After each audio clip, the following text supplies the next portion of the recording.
সকল প্রশংসা আল্লাহ তাআলার জন্য, যিনি আমাদেরকে আল্লাহর ঘরে উপস্থিত হওয়ার তৌফিক দিয়েছেন আল্লাহর বিধান পালন করার জন্য। এই জন্য আল্লাহর প্রশংসা করি আলহামদুলিল্লাহ। শতকোটি দরুদ ও সালাম সেই মহান ব্যক্তিত্বের জন্য যার দেখানো পথে চললেই শান্তি।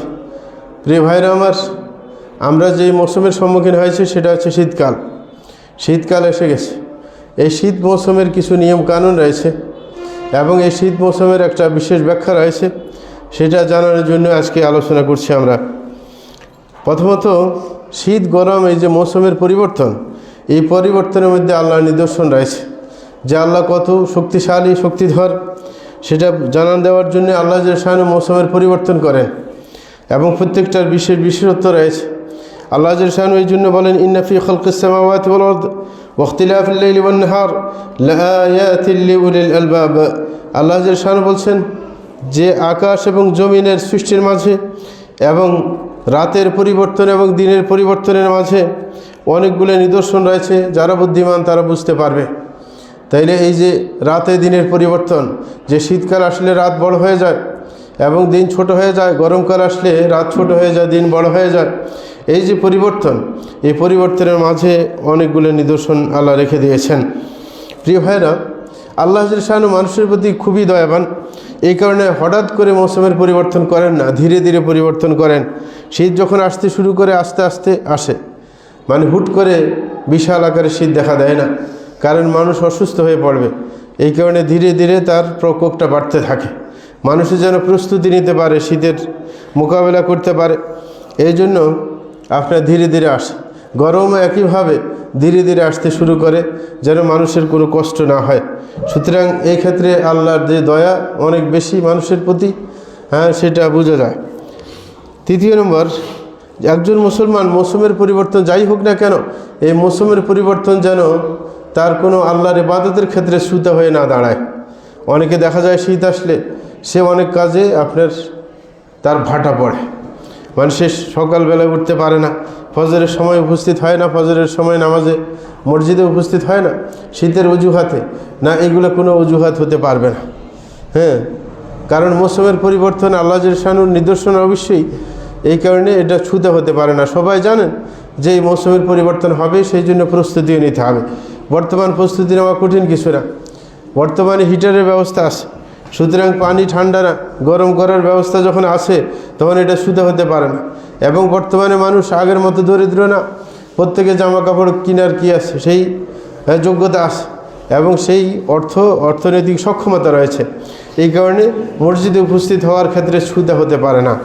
এই কারণে মৌসুমের যাই পরিবর্তন হোক না কেন, মন খারাপ করব না এবং এটাকে ছুতা হিসাবে আপনার ধর্মীয় কাজে পিছিয়ে থাকার ক্ষেত্রে উপস্থাপন করতে পারব না। শীত এবং গরমের দুনিয়ার ব্যাখ্যা তো আছেই, কিন্তু আল্লাহর পক্ষ থেকে রাসূল আকরাম সাল্লাল্লাহু আলাইহি ওয়াসাল্লাম একটা ব্যাখ্যা দাঁড় করিয়েছেন, যেটা একেবারেই বাস্তব। কারণ আল্লাহ রসুল যেটা বলবেন সেটাই সঠিক। রাসূল আকরাম সাল্লাল্লাহু আলাইহি ওয়াসাল্লাম বলেন যে ইস্তাগাতিন নারু ইলা রাব্বিহা, যে জাহান্নাম আল্লাহর কাছে অভিযোগ জানিয়েছে। কি অভিযোগ জানিয়েছে? ফাকালাত ইয়া রাব্বি আকলা বাদি বাদা, বলছেন হে প্রতিপালক, যে আমার একটা অংশ আরেকটা অংশকে খেয়ে ফেলছে।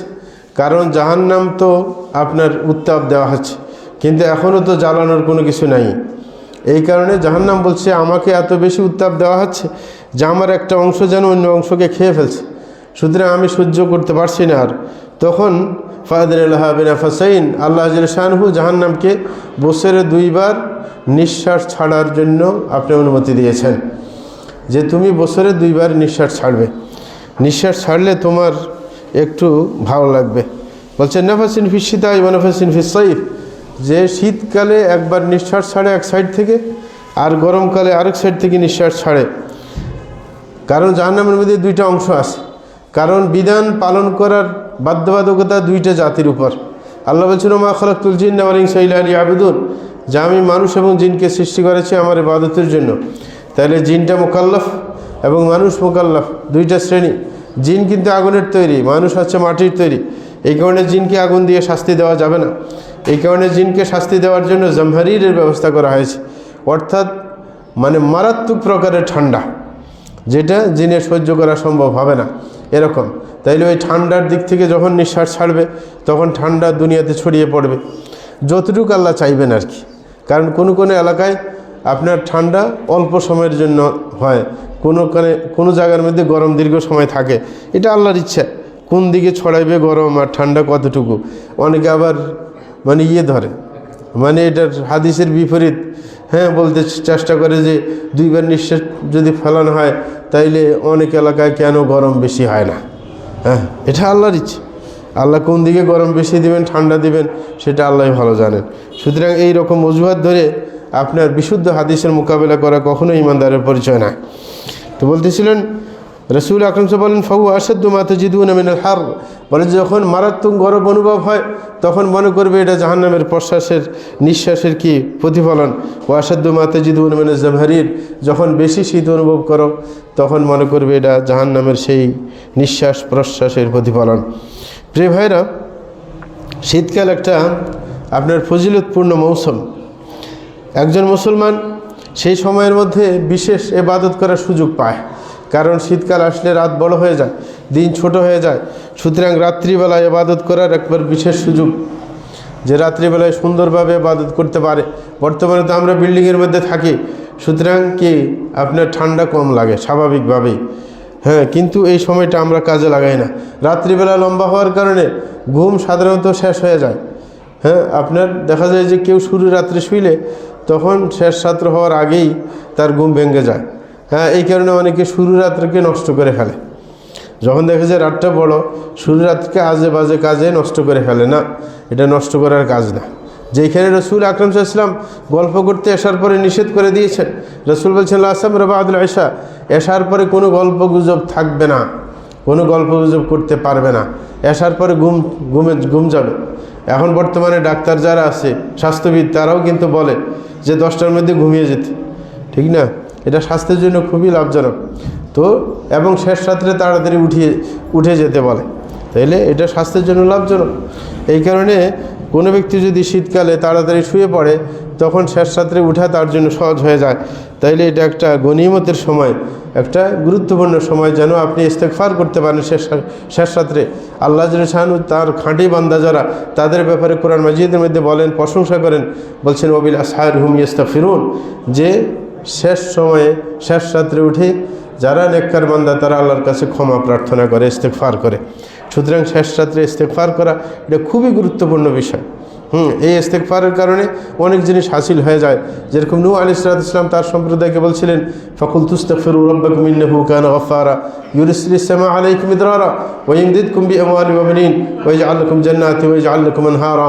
আল্লাহ জাল্লা শাআনহু বলছেন, নূহ আলাইহিস সালাম বলছেন, সেটা আল্লাহ বর্ণনা করেন কোরআনের মধ্যে। নূহ আলাইহিস সালাম বলছেন যে আমি বলছিলাম আমার জাতিকে যে তোমরা তোমাদের প্রতিপালকের কাছে ক্ষমা চাও, ইস্তেগফার করো। ফাকুলতু ইস্তাগফিরু রাব্বাকুম ইন্নাহু কানা গাফফারা, তিনি বলছেন আল্লাহ অবশ্যই ক্ষমা করে দেবেন তোমাদেরকে। বলে যে ইউমদিদকুম বিআমওয়ালিন ওয়া বানিন ইউরসিলিস সামা আলাইকুম মিদরারা, যে যদি শেষ রাত্রে উঠে ইস্তেগফার করা যায়, বেশি বেশি ইস্তেগফার করা যায়, আকাশ থেকে তোমাদের প্রয়োজন আল্লাহ জাল্লা শাআনহু বৃষ্টি দিবে। আকাশ থেকে যতটুকু আমাদের বৃষ্টির দরকার অতটুকু বৃষ্টি আল্লাহ দিয়ে দেবেন। এবং হাদিসের মধ্যে আছে রাত্রিবেলায় দিয়ে দিবেন, তোমরা ঘুমে থাকা অবস্থায়, যেন তোমাদের চলাফেরা কষ্ট না হয়। তাইলে ইস্তেগফারের ফল প্রথম যে প্রয়োজনীয় বৃষ্টি আপনার আশা। তাইলে আপনার কারোর কোনো এলাকায় যদি অনাবৃষ্টির সমস্যা দেখা দেয়, তাইলে এটার মানে এর থেকে বেরিয়ে আসার পথ কি? ইস্তেগফার করা। বেশি বেশি ইস্তেগফার করতে হবে, বিশেষ করে শেষ রাত্রে উঠে ইস্তেগফার করতে হবে। এরকমভাবে বলছে ওয়াইমদিদকুম বিআমওয়ালিন ওয়া বানিন, এবং তোমাদেরকে আল্লাহ জাল্লা শাআনহু সম্পদ বাড়িয়ে দিবেন, সন্তান বাড়িয়ে দিবেন ইস্তেগফার করলে। সুতরাং কারোর যদি সন্তান না হয় তাহলে তার চিকিৎসা কি? শেষ রাত্রে উঠে ইস্তেগফার করবে। কারোর যদি সম্পদের ঘাটতি, তার টানা পড়ে না, সে ফ্যামিলি ভালো চলে না, তাহলে তার চিকিৎসা কি? শেষ রাত্রে উঠে ইস্তেগফার করবে। তাহলে ইস্তেগফার করে আল্লাহ জাল্লা শাআনহু সমস্যাটা দূর করে দেবেন। এরকম ওয়াজআল লাকুম জান্নাতিন ওয়া ইয়াজআল লাকুম আনহারা, বলছে ইস্তেগফার করলে তোমাদেরকে এরকম বিশাল বিশাল বাগ বাগিচার ব্যবস্থা করে দেবে, তোমাদের খাদ্যদ্রব্যে কোনো সমস্যা হবে না। এবং এরকমভাবে বৃষ্টি দিয়ে তোমাদের নদী নালা ভরিয়ে দেবেন, তোমাদের পানির প্রয়োজন মিটিয়ে যাবে।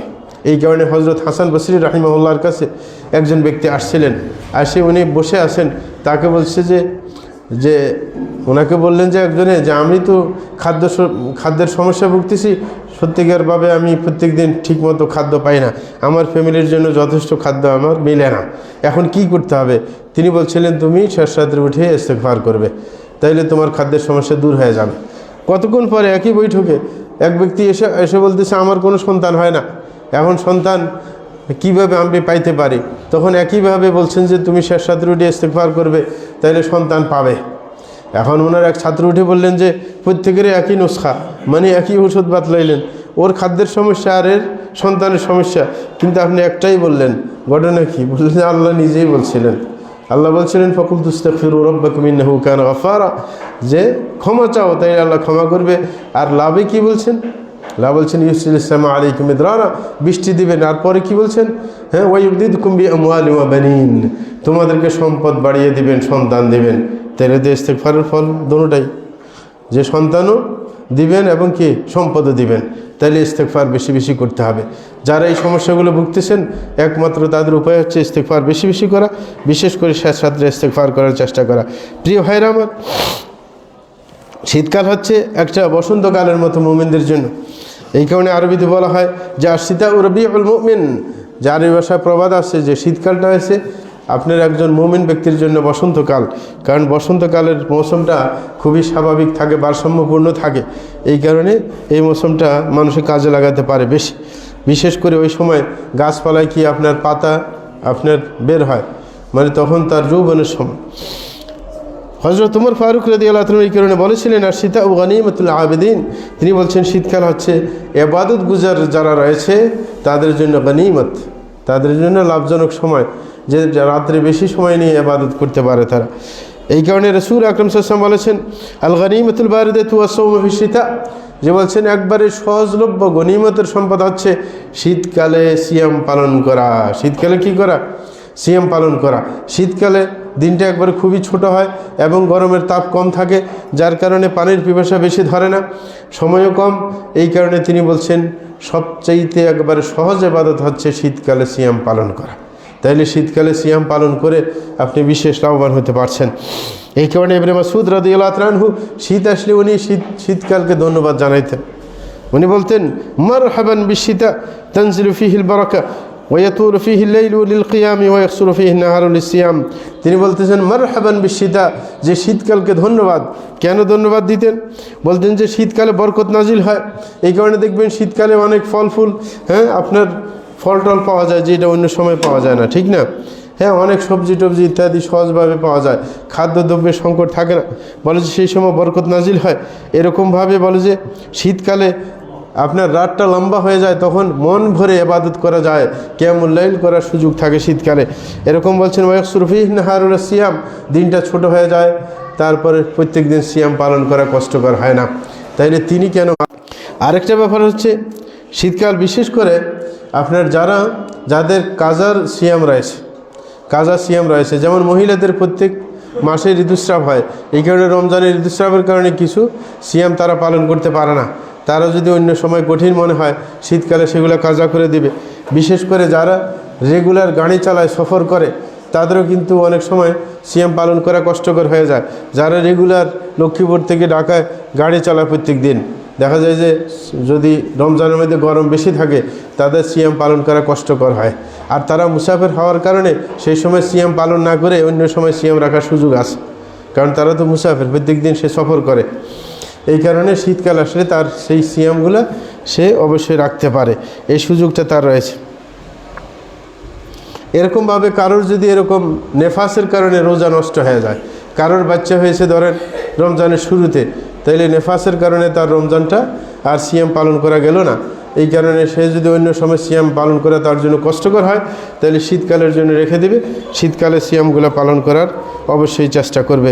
এরকম আরও রোগ ব্যাধির কারণে, অনেকের কঠিন রোগের কারণে অথবা দিন লম্বা হওয়ার কারণে আপনি রমজান মাসে রোজা পালন করতে পারে নাই, তার অসুস্থতার কারণে সেটা শীতকালে সে রেখে দিতে পারে, কারণ তখন আপনার সময়টা কম হয়। এই কারণে রাখা কষ্টকর হবে না। আমরা আপনার ইবাদত না করতে পারলে মনে ব্যথা অনুভব করি না, কিন্তু সালফে সালেহিনরা অনুভব করতেন। এই কারণে আপনার আমর ইবনে আবদুল্লাহ এবং ইয়াজিদ আর-রাক্কাশী মৃত্যুর সময় কাঁদতেছিলেন। মানুষে জিজ্ঞাসা করতেছিল, আপনারা কাঁদেন কেন? হ্যাঁ, তারা বলছিলেন যে আমরা শীতকালের এই লম্বা সময়টাকে বেশিভাবে কাজে লাগাইতে পারি নাই। সেই রাতের পুরো রাত ইবাদত করার সুযোগ ছিল, দিনের বেলা সিয়াম করার সুযোগ ছিল, কিন্তু আমরা সুযোগটা কাজে লাগাইতে পারি নাই। এই ঘরে কান্না করতেছিলেন। দুইজন কিন্তু বুজুর্গ মানুষ ছিলেন, তারা যে ইবাদত করেন এই তা না, ইবাদত করছিলেন, কিন্তু আরও চাইছিলেন যে আরও বেশি যদি ইবাদত করতে পারতাম আরও লাভ বেশি হতো। এই কারণে আমাদের অবশ্যই এই মৌসুমকে গুরুত্ব দেওয়া অবশ্যই দরকার। শীত গরম এগুলো হচ্ছে আল্লাহর তাকদীর, আল্লাহর ফয়সালা। কারণ আল্লাহ জাল্লা শানু এইভাবে আপনার সিস্টেম করবেন, সেটা আল্লাহ, এটার আপনার লাভ লস সম্পর্কে আল্লাহ ভালোই জানেন। এই কারণে কোনো মুসলমান কোনো ইবাদতের ক্ষেত্রে এটাকে ছুতা হিসেবে দেখাতে পারবে না। যেরকমভাবে আপনার মুনাফিকরা ছুতা হিসেবে দেখিয়েছে, যখন রাসূল আকরাম সাল্লাল্লাহু আলাইহি ওয়াসাল্লাম ডাক দিয়েছিলেন তাদের যুদ্ধের জন্য, তাবুক যুদ্ধে অংশগ্রহণ করার জন্য যখন ডাক দিয়েছেন, তখন কিন্তু গরমের সময় ছিল, তখন কিন্তু খেজুর পাকার সময় ছিল। মদিনার মধ্যে তখন খেজুরে পাক ধরেছে, কারণ গরম সময় তো খেজুর পাকে এই সময়, এবং গরমের তাপও বেশি। এই কারণে তাদেরকে বলা হয়েছে যে তোমরা যুদ্ধে চলো। তখন তারা বলছিল না, গরমে যুদ্ধে যাওয়া যাবে না, এবং একে অপরকে বলছিল লা তানফিরু ফিল হার, যে তোমরা গরমকালে কখনো যুদ্ধে বের হতে যাবে না। তখন আল্লাহ জাল্লা শানু কোরআন আয়াত নাজিল করে বলেন, কুল নারু জাহান্নামু আশাদ্দু হাররা লাউ কানু ইয়াফকাহুন। রাসূলকে বলেন, হে রাসূল আপনি বলে দিন যে জাহান্নামের অগ্নি হচ্ছে আরও বেশি গরম। হ্যাঁ, সুতরাং যদি তোমাদের বুঝ ঠিক থাকে, যদি সত্যিকারভাবে বুঝো, তাহলে এই গরম সহ্য করো আখিরাতের গরম থেকে বাঁচার জন্য। সুতরাং এটাকে সুতা হিসেবে তোমরা সামনে নিয়ে এসো না। আল্লাহর নিয়ামত অনেক বেশি। এই কারণে শীত গরম পরিবর্তন, মৌসুমের পরিবর্তন হলেও আল্লাহ জাল্লা শানু প্রত্যেক জিনিস আপনার ব্যবস্থা করে দেন যেন শীত গরম থেকে বাঁচা যায়। এই কারণে আপনি দেখবেন শীত আসলেই কিন্তু পোশাক চলে আসে, নাকি আসে না? আপনাকে বলতে হয় না, অর্ডার দিতে হয় না কোন দোকানদারকে যে শীতের কাপড় নিয়ে আসবে। শীত পড়তে শুরু করলে দোকানদার নিজেই সেই পোশাকের অর্ডার দেয়, অথবা কোম্পানিগুলো আপনার দোকানদারদের সাথে যোগাযোগ করে শীতের কাপড় নামানোর জন্য, ঠিক না? এই কারণে আরবি ভাষায় একটা দৃষ্টান্ত হিসেবে দেয়, জা আল বারদু ওয়াল জুব্বাতি, যে যখন শীত আসে তখন জুব্বা নিয়ে আসে শীত, মানে আপনার পোশাক পরিচ্ছদ নিয়ে আসে। শীতের পোশাক আপনার তখন বাজারে পাওয়া যায় এমনিতেই। তাহলে এটা হচ্ছে আল্লাহর কি নিয়ামত। আল্লাহ সব কিছুর আপনার কে বাঁচার, যে কোনো মৌসুমে তার প্রোটেকশন দেওয়ার সব কিছু ব্যবস্থা রাখেন। এই কারণে আল্লাহ বলছেন, তুলনা দিয়েছেন, ওয়াজআলা লাকুম সারাবিল তাকিকুমুল হার ওয়া সারাবিল তাকিকুম বাসাকুম, যে আল্লাহ জাল্লা শানু তোমাদের জন্য পোশাকের ব্যবস্থা করেছেন যেগুলো তোমাদেরকে গরম থেকে রক্ষা করতে পারে। পোশাক গরম থেকে রক্ষা করতে পারে, এটা আরব দেশে গেলে বোঝা যায়। আরব দেশে গরমের মধ্যে পাকে রক্ষা করার জন্য যেন পা ফেটে না যায়, এই কারণে মোজা পরে। কে মোজা পরে ঠিক মতো, যেন পা ফেটে না যায়, গরম থেকে নিজে রক্ষা পাওয়ার জন্য।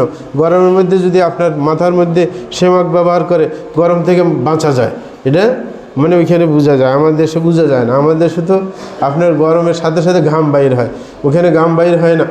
এই কারণে তখন বোঝা যায় যে কীভাবে পোশাক রক্ষা করে গরম থেকে।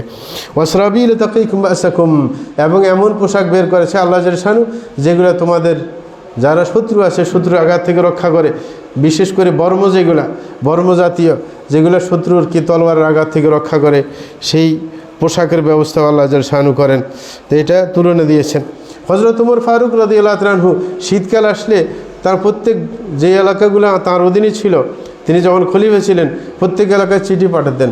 যখন শীতকাল আসতো তিনি তার গভর্নরদেরকে শীতের ব্যাপারে সতর্কবাণী দিতেন। হ্যাঁ, বলতেন, ইন্না শীতা আখাদ হাদার ও হু আদুউল লাকুম, যে শীতকাল এসে গেছে, শীত হচ্ছে তোমাদের জন্য শত্রু, ফাতাহাবুলাহ, সুতরাং শীতের জন্য ব্যবস্থা গ্রহণ করো। শীতকাল আসলে আপনার গুরুত্ব দিতে হবে, পোশাক পরিচ্ছদের ব্যবস্থা করতে হবে, অলসতা করা যাবে না। অনেকে মনে করে যে একটু ঠান্ডা, এখনও বেশি ঠান্ডা নামে নাই, এই কারণে পোশাকের গুরুত্ব দেন না, পরে ঠান্ডা লেগে যায়। এই কারণে উনি বলছেন না, এটা শত্রু, শত্রুকে প্রশ্রয় দেওয়া যাবে না। এই কারণে বলছেন শত্রুর জন্য প্রস্তুতি গ্রহণ করতে হবে। কেন তিনি শত্রু বলেছেন?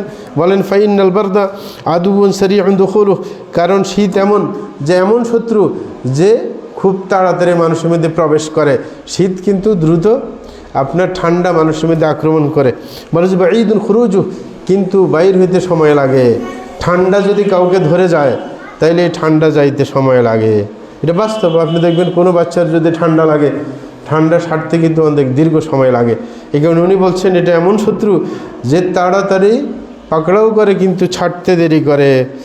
এই কারণে তোমরা শীতের ব্যাপারে সতর্ক থাকবে, বিশেষ করে ছোট বাচ্চা যারা, তাদের ব্যাপারে আমরা অবশ্যই সতর্ক থাকব, কারণ তারা ল্যাপ কম্বল এগুলো কি গায়ে রাখতে চায় না। এই কারণে পোশাক পরিয়ে দেব যেন এগুলো সরে গেলেও তার সমস্যা না হয়। তাইলে যে আল্লাহ শানু যে আপনার শীত গরমের মৌসুমের পরিবর্তনের কারণে এগুলো থেকে বাঁচার ব্যবস্থা করতেছেন, এটা আল্লাহর বিশেষ নিয়ামত, এবং আমাদেরকে অর্থও দিচ্ছেন যেন সেগুলোর ব্যাপারে ব্যবস্থা গ্রহণ করতে পারি। এটা আল্লাহর বিশাল নিয়ামত। আরেকটা ব্যাপার আমাদের খেয়াল করতে হবে যে আমরা শীত আসলে নিজের ফ্যামিলিকে আপনার শীত থেকে রক্ষা করার জন্য অনেক ব্যবস্থা গ্রহণ করে থাকি। আপনার কাঁথা কম্বল সব ব্যবস্থা করি, হ্যাঁ, যদি পুরান হয়ে যায় কম্বল নতুন করে কম্বল কেনার ব্যবস্থা করি, ফ্যামিলির কেউ যেন শীতে না পায়, সমস্যায় না পড়ে। কিন্তু নিজের সন্তানকে জাহান্নামের আগুন থেকে বাঁচানোর কি আমরা চেষ্টা করি? সেরকম না। আমরা নিজের সন্তানকে সত্যিকার দ্বীনের শিক্ষা দিয়ে তাদেরকে জাহান্নাম থেকে রক্ষা করার চেষ্টা করি না, কারণ খাঁটি শিক্ষা না পাইলে জাহান্নাম থেকে রক্ষা পাওয়া সহজ না। এই কারণে নিজের ছেলে সন্তানকে খাঁটি শিক্ষা দিতে হবে, ধর্মীয় শিক্ষা দিতে হবে, তাইলে তারা জাহান্নাম থেকে রক্ষা পেতে পারে। এবং এরকমভাবে তাদেরকে নামাজে অভ্যস্ত করে তুলতে হবে। অনেকে আদরের কারণে সে শীতের জন্য কি গরম পোশাক নিয়ে আসছে আদর, হ্যাঁ, ফজরের সময় যদি বাচ্চা চায় যে মসজিদে যাবে, বলে যে যাওয়া লাগবে না। অনেক মহিলা তো নিজের স্বামীকেও বলে যে না, শীতে মসজিদে যাওয়া লাগবে না, ঘরে নামাজ পড়ে ফেলো না। এগুলো আপনার জাহান্নামে যাওয়ার কারণ পুরুষের জন্য মসজিদে উপস্থিত হওয়া ওয়াজিব। এটা হচ্ছে আসল বিশুদ্ধ মাসালা। অনেকে যদিও বলেন কি সুন্নাহ, না, মসজিদে উপস্থিত হয়ে সালাত আদায় করা পুরুষের জন্য ওয়াজিব। এটা হচ্ছে বিশুদ্ধ মাসালা। সুতরাং অবশ্যই আপনাকে আমাকে সতর্ক থাকতে হবে আমার সন্তান যেন শীতকালেও সঠিকভাবে ফজরের সালাত জামাতের সাথে আদায় করে। আর আমাদের দেশে তো আরও ইবাদতের সুযোগ। ফজরের নামাজ একটু দেরি করে পড়ে, মসজিদে একটু জিকির আজকার করলেই এশরাকের টাইম হয়ে যায়। এশরাকের টাইম পর্যন্ত অবস্থান করলেন, আপনি হজ উমরার সওয়াব পেয়ে ফেললেন, আরও তো লাভ হয়ে গেল নাকি না? একটু সময় ব্যয় করলেই হয়। এই কারণে আল্লাহ শানু নিজের দায়িত্বের ব্যাপারে সচেতন হওয়ার জন্য আল্লাহ বলেন, ইয়া আইয়ুহাল্লাযীনা আমানু কু আনফুসাকুম ওয়া আহলিকুম নারা। আল্লাহ বলছেন, হে ইমানদারগণ, তোমরা নিজেকে এবং নিজের সন্তানদেরকে, ফ্যামিলির সদস্যদেরকে আর জাহান্নাম থেকে রক্ষা করো। তাই জাহান্নাম থেকে রক্ষা কিভাবে করবে? তাদেরকে সঠিক জ্ঞান দিতে হবে, এবং সঠিক জ্ঞান অনুযায়ী তারা আমল করছে কিনা সেটা মনিটরিং করতে হবে। যা আপনাকে অবশ্যই তাদেরকে অভ্যস্ত করে তুলতে হবে। এই কারণে সন্তান প্রতিপালনের ক্ষেত্রে হযরত ওমর রাদিয়াল্লাহু আনহু সেই ঐতিহাসিক কথা খুবই গুরুত্বপূর্ণ। তিনি বলছেন, লাইব সাবআন ওয়াদিবু সাবআন ওয়াসাহিবহু সাবআন সুম্মা জাআল হাবলাহু আলা গারিবিহি। তিনি চমৎকার কথা বলেছিলেন যে সন্তানের সাথে খেলাধুলার সাথী হও 7 বছরে। প্রথম 7 বছর খেলাধুলার সময় অনেকে আমরা এই সময়টাকে নষ্ট করে দেই। বর্তমান দুনিয়ার স্কুল কলেজ যেইগুলো আপনার টাকার ধান্দাবাজ, এরা কি আপনার শিশু শ্রেণীর আগেও 2 ক্লাস বাইর করছে। কি মানুষের যেমন বাচ্চাগুলোরে মাদ্রাসায় পাঠায়, স্কুলে পাঠায়, ঠিক না? এগুলার জুলুম, শরীয়তে নাজায়েজ। এগুলো আপনার বাচ্চাকে হঠাৎ করে চাপের সম্মুখীন করা না। 7 বছর পর্যন্ত এটা হচ্ছে খেলাধুলার সময়। হ্যাঁ, খেল তামাশা করবে, এখানে পড়ার চাপ দিলে কাজ হবে না। এই কারণে আন্তর্জাতিক হিসাব হচ্ছে 6 বছর শেষ হইলে 7 বছরে পড়লে আপনি বাচ্চা দিবেন স্কুলে, মাদ্রাসায়, যেখানে দেন না কেন, আপনি আপনার বাচ্চাকে 7 বছর 6 বছর পার হইতে হবে, তারপর 7 বছরে দিবেন। আরব দেশে তো এখন কড়াকড়ি কমছে, আগে কঠিন কড়াকড়ি ছিল। 2 মাস গ্যাপ থাকলে ভর্তি করাইতো না, যে 7 বছর পড়তে মাত্র 2 মাস আছে, তারপরে ভর্তি করাইতো না এক সময়। হ্যাঁ, কেন? কারণ বাচ্চার উপর যেন চাপ না আসে। অনেকে 4 বছর না হইতেই খুব তাড়াতাড়ি বাচ্চাকে স্কুলে পাঠায় দেয়, ঠিক না? অনেক মা আছে জ্বালা সইতে পারে না, যে ওইখানে দিলে বাস কিছুক্ষণ আরামে থাকতে পারবে না, এই শয়তানি বুদ্ধি সব। এই কারণে উনি বলছেন 7 বছর পর্যন্ত তুমি তার খেলার সাথী হবে, তারপরে সুম্মা দিব সাবআন, 7 বছর তাদেরকে আদব কায়দা শিক্ষা দিবে। 7 বছর খেয়াল রাখতে হবে, মাদ্রাসার সাথে যোগাযোগ করতে হবে যে কি শিখছে, কি বাস্তবায়ন করছে। যদি আপনার বাচ্চা ঘাটতি দেখেন আদব কায়দায়, প্রতিষ্ঠানের সাথে যোগাযোগ করে প্রতিষ্ঠানকে বলতে হবে আপনারা কি আদব কায়দা শিক্ষা দেন না। যদি তারা বলে শিক্ষা দেয়, তাইলে ওই মতে আপনার বাচ্চার থেকে উসুল করে নিতে হবে। আপনার বাচ্চা যখন ছুটিতে আপনার কাছে আসবে, তখন আদব কায়দা বাস্তবায়ন করতেছি কিনা সেটার মনিটরিং করার দায়িত্ব আপনার। কারণ মাদ্রাসায় থাকলে দেখা যায় ঠিকমতো সালাত আদায় করতো, প্রত্যেকটা কাজ নিয়মতান্ত্রিকভাবে করতো, কিন্তু আপনার যখন পাশে চলে আসে ছুটির টাইমে, অনেকে আছে মনে করে যে ছুটিতে আসছে সব মাফ, নাকি? ছুটিতে কি আপনার মূল দায়িত্ব কি মাফ হবে? আপনার একটা সন্তান যদি লম্বা ছুটি থাকে, এই ছুটির মধ্যে অনেক সময় পড়ার মন মানসিকতা নষ্ট হয়ে যায়। যদি এই 15-16 দিন অনেক সময় ছুটি থাকে, এই ছুটির মধ্যে যদি কোনো দিন পড়ার সাথে যোগাযোগ না থাকে, পরে যখন মাদ্রাসায় যায় তখন 2-3 সপ্তাহ চলে যায় তার পড়াতে মনোযোগ বসাইতে। তো এটা নষ্ট করলেন তো আপনি প্রত্যেক দিন কমপক্ষে ছুটির সময় হইলেও সকাল বিকাল 2 ঘন্টা কমপক্ষে তাকে পড়ার সাথে আপনার সংযোগ রাখবেন। ফজরের পরে কমপক্ষে 1 ঘন্টা পড়তে বাধ্য করবেন তাকে, মাগরিবের পরে 1 ঘন্টা পড়তে বাধ্য করবেন, যেন ঠিকঠাক মতো পড়ে। বিশেষ করে হেফজখানার ছাত্র হইলে যেন কোরআন মাজিদ সঠিকভাবে তেলাওয়াত করে প্রত্যেক দিন কমপক্ষে সকাল বিকাল 2 ঘন্টা। সেটার অভ্যাস রাখলে পরে আর মাদ্রাসায় গিয়ে আবার পড়তে সমস্যা হবে না। এই কারণে বাচ্চা ছোট হইলেও তাকে তার আদব কায়দা রক্ষা পাচ্ছে কি না আপনার সেই পরের 7 বছর মানে 7 থেকে 14-এর মধ্যে এগুলো নিশ্চিত করতে হবে। তারপরে বলছে ওয়াসাহিবহু সাবআ, পরের 7 বছর তোমার সাথে রাখে আদব কায়দাগুলো ঠিকমতো বাস্তবায়ন করতেছি কি না সেটা দেখতে হবে। আরবরা এগুলো বেশি করে, যেমন বাচ্চাকে বড় বড় মানে অনুষ্ঠানে নিয়ে যায়, যেন মানুষের সাথে সাক্ষাৎ হইলে কীভাবে সালাম দিতে হয়, মোসাফা করতে হয়, কীভাবে কী করতে হয় এগুলো শিক্ষা দেয়। যে কিভাবে বড় মানুষ সামনে দেখলে কিভাবে সালাম দিতে হয়, হ্যাঁ, কীভাবে এরকমভাবে মাথার মধ্যে চুমা দিতে হয়, এগুলো শিক্ষা দেয় তারা। তাইলে এগুলা আপনার 14 থেকে 21 পর্যন্ত মানে শরীয়তটাকে ঠিকমতো পালন করতেছি কি না এটা নিশ্চিত করতে হবে, তাকে অভ্যস্ত করে তুলতে হবে, অভ্যাস ঘটছে কিনা সেটা নিশ্চিত করতে হবে। তারপর হযরত ওমর ফারুক বলছেন সুম্মা জাআল হাবলাহু আলা গারিবে, তারপর 21 বছরের পরে আপনি তাকে এরকম বিশ্ব ব্রহ্মাণ্ডে ছেড়ে দেন, তাইলে এই ছেলেটা নষ্ট হবে না। আপনি যদি ঠিক 21 বছরের দায়িত্ব পালন করে থাকেন, তাহলে 21 বছরটা গুরুত্বপূর্ণ মাতা পিতার নিকট, যে 21 বছর কীভাবে আপনি অতিক্রান্ত করবেন, সঠিকভাবে যদি ওনার গাইড মতো অতিক্রান্ত করেন তাহলে নষ্ট হওয়ার সম্ভাবনা থাকে না। প্রিয় ভাইরা, আমরা যেরকম আপনার শীত থেকে বাঁচার জন্য গরম পোশাকের ব্যবস্থা করি, আমাদের আশেপাশে অনেক মানুষ রয়েছে মুমিন মুসলমান যাদের টাকা কড়ি থাকে না, শীত থেকে বাঁচার জন্য কাপড়ের ব্যবস্থা করতে পারে না। সুতরাং আমি যখন কিনবো কমপক্ষে আমার ফ্যামিলির যদি পুরাতন জিনিসপত্র থাকে, পোশাক পরিচ্ছদ, সেইগুলা আমি আমার পাশের গরিবদেরকে দেই। আর যদি আমার সাধ্য ভালো থাকে তাইলে আশেপাশের গরিব যারা আছে পোশাক কিনতে পারে না তাদেরকে নতুন পোশাক আমরা ব্যবস্থা করে দেই। সেটা করা উচিত, কারণ প্রতিবেশী সম্পর্কে পরকালে আল্লাহ জাল্লা শানু জিজ্ঞাসাবাদ করবেন অবশ্যই। এই কারণে আল্লাহ বলছেন ওয়াল মুমিনুন ওয়াল মুমিনাতু বা'দুহুম আউলিয়াউ বা'দ, যে মুমিন পুরুষ মহিলা একে অপরের কি আপনার বন্ধু, মানে একে অপরের খবর রাখবে। আপনি পুরুষ, আপনি অন্য পুরুষরা কিভাবে আপনার চলে, তার কোনো সমস্যা আছে কিনা তার খবর রাখবে। মুমিন মহিলা হইলে অন্য মহিলারা কিভাবে চলছে, কি সমস্যা ভুগতেছে সেগুলোর খবর অবশ্যই রাখতে হবে। একে অপরের বন্ধু হিসাবে প্রত্যেকের সমস্যায় আরেকজনে অবশ্যই চিন্তিত হতে হবে। প্রিয় ভাইরা আমার, শীত মৌসুম যখন আসে আরেকটা জিনিস আমরা স্মরণ করতে পারি, সেটা হচ্ছে শীত গরম যেটাই আসুক না কেন সেটা চিরস্থায়ী হয় না। সেটা কি হয় না? চিরস্থায়ী হয় না, কিছুদিন পরে চলে যায়, এটা চিরস্থায়ী হয় না। এই আপনার মৌসুমের পরিবর্তনের মাধ্যমে আপনি চিন্তা করতে পারেন যে সকল সময় একই অবস্থার উপর চলা যায় না, এটা মনে করতে হবে। একজনে ভালো অবস্থায় আছে, সে মানুষের সাথে অহংকার করতে পারে না যে তার টাকা করে আসে, কারণ মৌসুম একটা স্থায়ী হয় না। অনেক সমাজের মধ্যে আগে ধনী ছিল কিন্তু এখন শুধু বিল্ডিংটাই আছে আর কিছু নেই, টাকা করে নাই। এরকম অনেক ফ্যামিলি দেখবেন বাপদাদার ওই বিল্ডিংটা আছে, পুরান হয়ে গেছে, কিন্তু এখন টাকা নাই।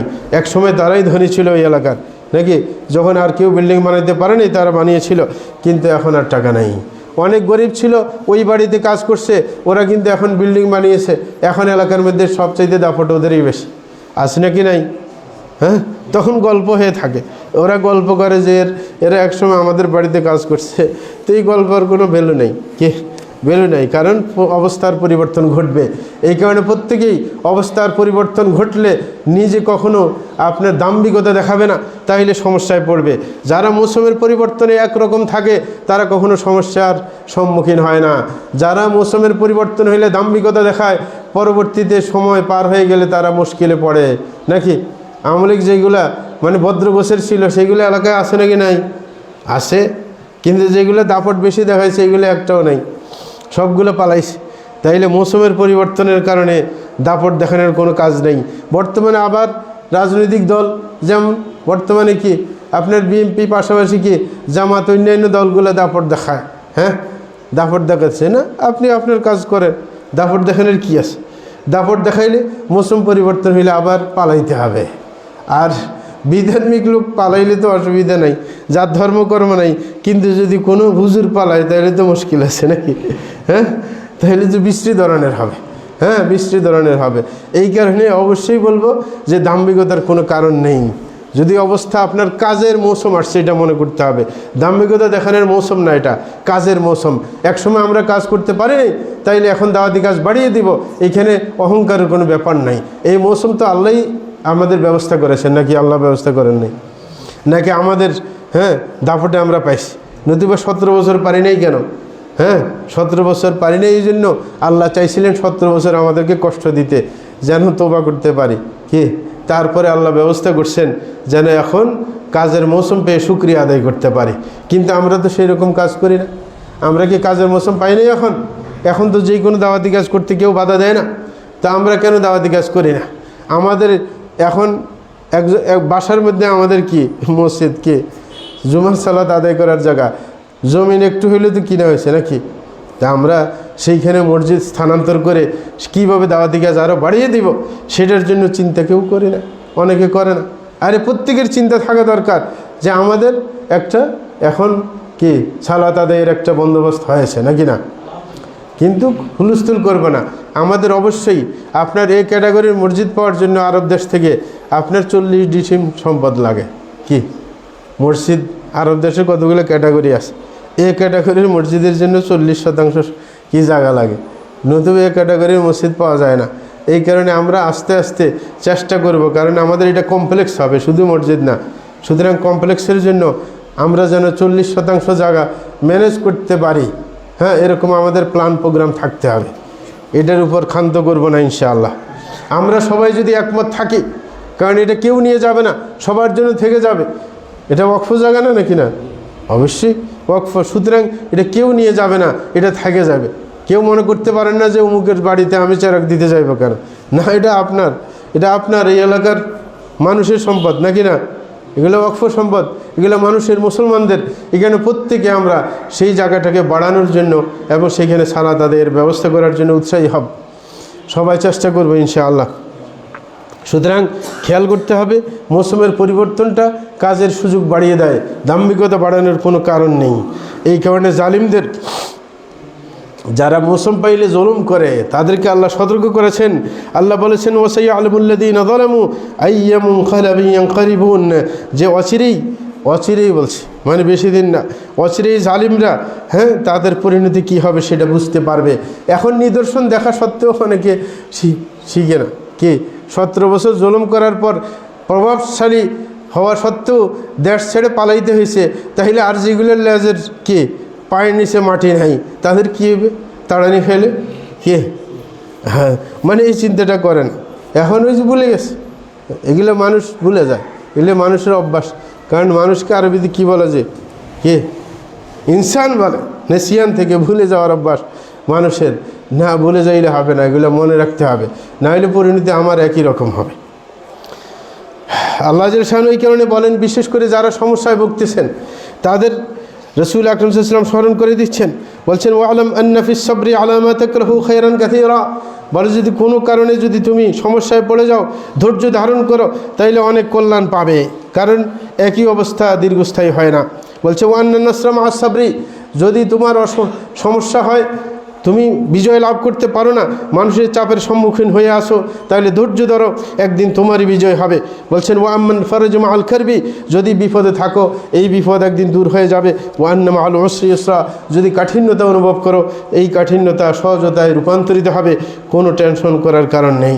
তাইলে কোনো অবস্থা দীর্ঘস্থায়ী হয় না, বরং এটা এক সময় পরিবর্তিত হয়। এই কারণে যে অবস্থায় থাকি না কেন, এটা নিয়ে এত টেনশন করার নেই। অবশ্যই অবস্থার পরিবর্তন ঘটবে, বরং আল্লাহর উপর ভরসা রাখবো, কল্যাণের ইচ্ছা পোষণ করব, কুলক্ষণ ভাবব না। আরেকটা ব্যাপার, শীতকাল আসলে মাঝে মাঝে বৃষ্টি নামে নাকি নামে না? বৃষ্টি আসে, এই বৃষ্টিটাও আল্লাহর পক্ষ থেকে একটা রহমত। আল্লাহ বলেন ওয়ানাজ্জালনা মিনাস সামাই মাআন মুবারাকা, যে আল্লাহ যে শান আকাশ থেকে বরকতময় পানি নাজিল করেন, তাহলে বৃষ্টির পানি আসলে মূলত বরকতময়। কি বরকতময়, কারণ এই বৃষ্টির পানির মাধ্যমে লাভের উপর লাভ, অনেক লাভ হয়, ফসল ফলায় বৃষ্টির কারণে নাকি। এই পানি এসে মানুষের জীবন, সুতরাং বরকতময় পানি এগুলো। এই কারণে বৃষ্টির শুরু সময় বরকত নেওয়ার জন্য রাসূল আকরাম সাল্লাল্লাহু আলাইহি ওয়াসাল্লাম চেষ্টা করতেন। প্রিয় ভাইরা, বৃষ্টি আল্লাহর পক্ষ থেকে আসে নাকি অন্য কোনো কারণে? দুনিয়াতে ব্যাখ্যা আছে এই নক্ষত্রের অবস্থার পরিবর্তন কারণে আপনার বৃষ্টি আসে না। বৃষ্টি একমাত্র আল্লাহর কি, আল্লাহর রহমত। যখন আল্লাহ চাইবেন তখন বৃষ্টি দিবেন। এই কারণে রাসূল আকরাম সাল্লাল্লাহু আলাইহি ওয়াসাল্লাম বৃষ্টির সাথে অন্য কিছু সম্পর্কিত করাকে আপনার নিষেধ করেছেন। এই কারণে রাসূল আকরাম সাল্লাল্লাহু আলাইহি ওয়াসাল্লাম এক সময় রাত্রিবেলায় বৃষ্টি হওয়ার পরে সকালবেলায় যখন ঘুম থেকে উঠেছেন তখন রাসূল আকরাম সাল্লাল্লাহু আলাইহি ওয়াসাল্লাম বলেছেন, আসবাহা মিন ইবাদি মুমিনুম বি কাফির, বলে যে আমার কিছু বান্দা, যে আল্লাহ বলছেন যে আমার কিছু বান্দা যে মুমিন ছিল এখন কাফের হয়ে গেছে, আর কিছু বান্দা কাফের ছিল মুমিন হয়ে গেছে। বলে যে যারা কাফের মুমিন আসে তারা যখন বৃষ্টি আসছে বলছিল আল্লাহর রহমতে বৃষ্টি আসছে। যারা ঈমানদার তারা কি বলে যে আল্লাহর রহমতে বৃষ্টি এসেছে, আর যারা বলেছে যে অমুক নক্ষত্রের স্থানের পরিবর্তনের কারণে বৃষ্টি এসেছে, তারা কাফের হয়ে গেছে। তাইলে বৃষ্টির সম্পর্ক কার সাথে করতে হবে? আল্লাহর সাথে। আর বৃষ্টি কখন হবে সেটা একমাত্র আল্লাহই জানেন। অনেক সময় বৃষ্টির ভাব দেখায় কিন্তু বৃষ্টি হয় না নাকি। এই কারণে বৃষ্টি হওয়া এটা 5টা গায়েবী ব্যাপারের একটা ব্যাপার। আল্লাহ জাল্লা শানহু কোরআন মাজিদের মধ্যে বলেন, ইন্নাল্লাহা ইনদাহু ইলমুস সাআহ ওয়া ইউনাজ্জিলুল গায়থ ওয়া ইয়া'লামু মা ফিল আরহাম ওয়া মা তাদরি নাফসুম মাযা তাকসিবু গাদা ওয়া মা তাদরি নাফসুম বিআইয়ি আরদিন তামুত। আল্লাহ জাল্লা শানহু বলছেন আল্লাহর নিকটে আপনার কিয়ামতের জ্ঞান রয়েছে। কিয়ামত কখন হবে সেটা আল্লাহই ভালো জানেন, কিন্তু কোন দিন হবে সেটা রাসূল জানিয়ে দিয়েছেন। শুক্রবারে কিয়ামত হবে। কোন দিন কিয়ামত হবে? শুক্রবারে। এই কারণে রাসূল আকরাম সাল্লাল্লাহু আলাইহি ওয়াসাল্লাম বলেছেন যে বিশ্বের যত মানুষ আর জিন ছাড়া যত পশু রয়েছে, পাখি রয়েছে, শুক্রবারের যখন আপনার সূর্য ওঠার মানে একবারে সন্নিকটে চলে আসে তখন তারা ভয়ে আতঙ্কিত হয়ে থাকে যে আজকে কোনো কিয়ামত হয়ে যায় কিনা। প্রত্যেক শুক্রবারে সকালবেলায় অন্যান্য কি আপনার পশু পাখি এগুলোকে আতঙ্কিত থাকে যে আজকেও তো শুক্রবার, সুতরাং কিয়ামত হয়ে যেতে পারে। কিন্তু আমাদের মানুষ আর জিন এদের খবর নাই, বরং শুক্রবারের সময়টা আরও নষ্ট করে বেশি। ওই দিন ডিউটি থাকে না, এই কারণে ফজর নামাজও ঠিক মতো পড়ে না। অথচ অন্যান্য দিনের চাইতে ফজরের গুরুত্ব, জুমার দিনের ফজর, সপ্তাহের মধ্যে সবচাইতে গুরুত্বপূর্ণ ফজরের নামাজ কোনটা? শুক্রবারের ফজর। কিন্তু এটার গুরুত্ব আমরা দেই না, এটা হচ্ছে মুশকিল। তাইলে কিয়ামতের জ্ঞান আল্লাহ জানেন। ওয়া ইউনাজ্জিলুল গায়থ, কখন বৃষ্টি হবে সেটা আল্লাহই ভালো জানেন। ওয়া ইয়া'লামু মা ফিল আরহাম, এবং জরায়ুর মধ্যে কী রয়েছে সেটাও আল্লাহ ভালো জানেন। কেউ কেউ বলতে পারে যে আপনার আল্ট্রাসাউন্ড করলে তো বোঝা যায় ছেলে না মেয়ে। না, এখানে ব্যাপক কথা। মা ফিল আরহাম, মা হয়েছে ব্যাপক একটা শব্দ, অর্থাৎ আল্লাহ জাল্লা আপনার মহিলার জরায়ুতে কী আছে মানে শুধু ছেলে না মেয়ে না, সেইখানে নেককার আছে না বদকার আছে, সে কয়দিন বাঁচবে, তার ছেলে সন্তান কয়টা হবে, সে কি করবে, সব কিছু আল্লাহ বিস্তারিতভাবে জানেন। এটা আর কেউ জানে না, না কেউ জানে? সে কয়দিন বাঁচবে, তার বাচ্চা কয়টা হবে, সে কত বড় শিক্ষিত হবে, সে কি কি কামাই করবে, সবগুলো কেউ জানে? শুধু বাচ্চাও জানে, এটাও নিশ্চিতভাবে বলতে পারে না। অনেক সময় আল্ট্রাসাউন্ড করে বলে যে মেয়ে হবে কয়দিন পর, ছেলে বাইরেছে কে, তাহলে মিশনও ফাঁকি দেয় নাকি? তো বলতেছিল বাস্তবে জানে আল্লাহ। ওয়া মা তাদরি নাফসুম মাযা তাকসিবু গাদা, এবং বলে কেউ জানে না আগামীকাল কি কামাবে। এখন এই কামানো অনেকে বুঝে না, বলে যে আমি তো বুঝি, আমার তো দোকান আছে, আমি পরের দিন দোকানে যাই কাপড় বিক্রি করব। কি আমি তো জানি আমি কালকে কি করব। না, আপনি জানেন না। এখানে বিস্তারিত জানা, আপনি আগামীকাল দোকানদারি করবেন নাকি আপনি হসপিটালের বেডে পড়ে থাকবেন, এটা আল্লাহ ভালো জানে। কি আপনি কি নিশ্চিত জানেন কালকে কয় টাকা কামাইবেন সেটা আপনি জানেন না? কালকে কতটুকু আমল নেক আমল অর্জন করবেন সেটা কি আপনি জানেন? তো সুতরাং বিস্তারিতভাবে আল্লাহ জানেন আপনি কি করবেন, কোথায় থাকবেন, কি অবস্থায় থাকবেন, আল্লাহ ভালো জানেন। তাই এগুলো সবই বিস্তারিত আল্লাহর কাছে। ওয়া মা তাদরি নাফসুম বিআইয়ি আরদিন তামুত, কোনো ব্যক্তি জানে না কোন জমিনে তার মৃত্যু হবে। কেউ কি জানে কোথায় তার মৃত্যু হবে? অনেকে বিদেশে গিয়ে লাশ হয়ে তারপরে দেশে ফিরে আসে না এরকম। সুতরাং কেউ জানে না কোথায় কোন জমিনে তার মৃত্যু হবে। এই 5টা জিনিস হচ্ছে গায়েবী বিষয়, এটা আল্লাহ ভালো জানেন। প্রিয় ভাইরা, এই কারণে অনেকে এরকম বলে থাকেন যে বৃষ্টি যে আসবে, অনেক সময় আপনার যারা আপনার গবেষণা করে দুনিয়ার নিয়ে তারা অনেক সময় জানে, যেমন আবহাওয়া বার্তা দেয় না, বলে যে এতটা বাজে এরকমভাবে ভারী বৃষ্টি না হালকা বৃষ্টি, হ্যাঁ আপনার কি ওই দিক থেকে আসবে এরকম বলে না? হ্যাঁ, এই কারণে ওরাও অনেক সময় মানে ধরা পড়ে শ্বাসের সম্ভাবনা আছে এটা বলে, মানে আগে এগুলো বলতো না, মানে বয়ে যাবে এটা বলতো। যখন দেখে যে মাঝে মাঝে এর কথা মতো হয় না, এই কারণে কোনো সম্ভাবনা আছে, হ্যাঁ ঠিক না? তাইলে এগুলো হচ্ছে সম্ভাবনা বলতে পারে, মানুষে আন্দাজ করে বলতে পারে, এই দক্ষতা মানুষকে আল্লাহ জাল্লাহু দিয়েছেন। সুতরাং সেটা আয়াতের বিপরীত হতে পারে না। আরেকটা ব্যাপার, বৃষ্টি যখন আসবে তখন আমাদেরকে একটা নির্দিষ্ট দোয়া রাসূল আকরাম সাল্লাল্লাহু আলাইহি ওয়াসাল্লাম শিক্ষা দিয়েছেন, সেটা পড়ার জন্য। সেটা কি আল্লাহুম্মা সাইয়্যিবান নাফিআ, আল্লাহুম্মা সাইয়্যিবান নাফিআ, হে আল্লাহ লাভজনক বৃষ্টি দিন। কারণ অনেক সময় বৃষ্টি কি অলাভজনক হয়ে যায়, বেশি প্রচুর আকারে যদি হয় তখন অলাভজনক হয়। আর বৃষ্টি যখন পড়ে, বৃষ্টি আসলে সাথে সাথে দোয়া করবেন, দোয়া কবুল হওয়ার সময় বৃষ্টি প্রাথমিকভাবে যখন পড়ে। রাসূল আকরাম বলছেন সিনতান লা তুরাদ্দান, যে দুই সময়ের দোয়া এগুলা ফেরত দেওয়া হয় না। একটা হচ্ছে দোয়া ইনদা নিদা, যখন আজান হয় আজানের সময়ের দোয়া আল্লাহ কবুল করেন, ও তাহতাল মাতার, আরেকটা যে বৃষ্টি আসলে আল্লাহ দোয়া কবুল করেন। সুতরাং বৃষ্টির সময়ে দোয়া করতে ভুলব না, নিজের জন্য দেশের জন্য। বৃষ্টি যখন বেশি হয়, বৃষ্টি আল্লাহ বলছিলেন কোরআনের মধ্যে মা মুবারাকা, বরকতময় জিনিসকে আপনার প্রতিরোধ করা যায় না, বরং এটার আপনার দিক পাল্টে দেওয়া যায়। কি এই কারণে হাদিসের মধ্যে বলছে যে বৃষ্টি যদি বেশি হয়, তোমার সমস্যা হয়, তাইলে বলবে না আল্লাহ বৃষ্টি বন্ধ করে দাও, এটা বলে না, কারণ বৃষ্টি বরকতময়, এটা বন্ধ করে দেওয়া ভালো না। বরং বলবে আল্লাহুম্মা হাওয়ালাইনা লা আলাইনা, যে আল্লাহ আমাদের আশেপাশে যেখানে বৃষ্টির দরকার সেইখানে দাও, একবারে বন্ধ করো না। হ্যাঁ, কিন্তু আমাদের এখানে দরকার নেই, এখান থেকে সরাই নাও, ঠিক না? হ্যাঁ, এই কারণে একবারে বন্ধ করে দেওয়ার জন্য কখনো বলবেন না। প্রিয় ভাইরা, আরেকটা হচ্ছে যেটা ইঙ্গিত দিয়েছিলাম একটু পূর্বে, বৃষ্টি আসার সাথে সাথে হালকা বৃষ্টি নিজের শরীরে লাগানো, সেটা হচ্ছে সুন্নাহ। রাসূল আকরাম সাল্লাল্লাহু আলাইহি ওয়াসাল্লাম এই কাজটা করতেন। যখন বৃষ্টি ফোঁটা পড়তো তখন রাসূল আকরাম সাল্লাল্লাহু আলাইহি ওয়াসাল্লাম নিজের শরীরের থেকে কাপড় সরিয়ে বৃষ্টিতে একটু ভিজার চেষ্টা করতেন, এবং তিনি বলতেন ইন্নাহু হাদিসু আহাদিন বিরাব্বি, বলছেন এটার সাথে আল্লাহর সাক্ষাৎ হয়েছে। কারণ আল্লাহ কোথায় অবস্থান করেন? সপ্ত আকাশের উপরে, কি আপনার আরশ আজিমের উপরে।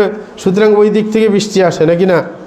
হ্যাঁ, এই কারণে বলছেন এটার সাথে আল্লাহর কি মানে যোগাযোগ বেশি সময়ের না, এই কারণে বৃষ্টিতে ভিজার চেষ্টা করতেন। আল্লাহ জাল্লাহু বৃষ্টি বর্ষণের ক্ষেত্রে তুলনা দিয়েছেন, কারণ এটা বিশাল একটা নেয়ামত। আপনার পানি না থাকলে মানুষ কি বাঁচতে পারে না, এই কারণে পানির অপর নাম জীবন অনেকে বলে।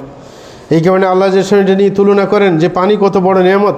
আল্লাহ বলছেন আফরাআইতুমুল মা আল্লাযী তাশরাবুন আনতুম আনজালতুমুহু আম নাহনুল মুনজিলুন লাউ নাশাউ জাআলনাহু জাজা ফালাউলা তাশকুরুন। আল্লাহ জাল্লাহু বলছেন তোমাদের কি মনে হয় যেই পানি তোমরা পান করছো, তোমরা কি সেটা নাজিল করেছো?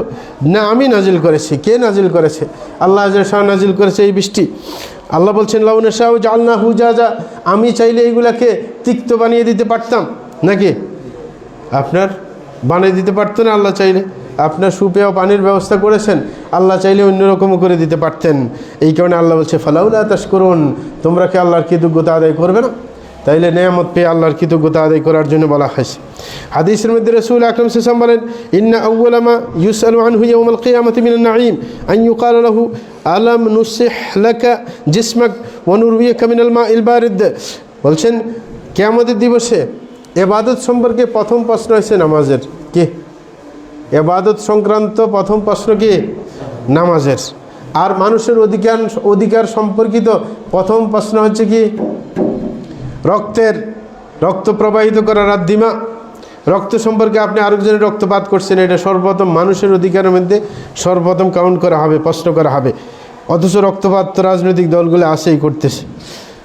তারপরে তৃতীয় প্রশ্ন, আল্লাহ নেয়ামত সম্পর্কে আল্লাহ প্রশ্ন করবেন আমি তোমার শরীরকে কি ভালো রাখি নাই, সুস্থ রাখি নাই? তৃতীয় প্রশ্ন এটা হবে। বলছে ওয়ানুরিয়াকা মিনাল মাইল বারিদ, আমি কি তোমাকে ঠান্ডা পানি পান করাই নাই? এটা জিজ্ঞাসা করবে। সুতরাং তোমার শরীরকে সুস্থ রেখেছি, তুমি কি ইবাদত করেছিলে? তোমাকে ঠান্ডা পানি পান করিয়েছে। আগের যুগে ঠান্ডা পানি করার জন্য ঘরের মধ্যে রেখে দিতেন রাসূল আকরাম সাল্লাল্লাহু আলাইহি ওয়াসাল্লাম, কি 2-3 দিন এরকম পানি ঘরে রাখি ঠান্ডা করে পান করতেন। আমাদের তো এখন কি ফ্রিজ আছে, পানি ঠান্ডা করতে সময় লাগে না, ঠিক না? তাইলে এই যে ঠান্ডা পানির ব্যবস্থা, গরম থেকে আসলে তখন বোঝা যায় ঠান্ডা পানির কি গুরুত্ব। তাইলে এইটা একটা প্রশ্ন। আস্তাগফিরুল্লাহ লি ওয়া লাকুম ওয়া লিসাইরিল মুসলিমিন ইন্নাহু হুয়াল গফুরুর রহিম।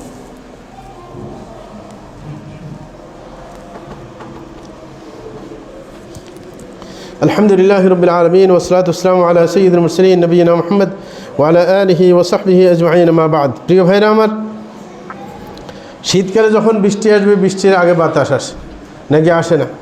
বৃষ্টির আগে সাধারণত বাতাস আসে। এই বাতাসটা অনেক সময় আপনার মানুষের লাভ করে, অনেক সময় ব্যক্তিগতভাবে লসও করতে পারে।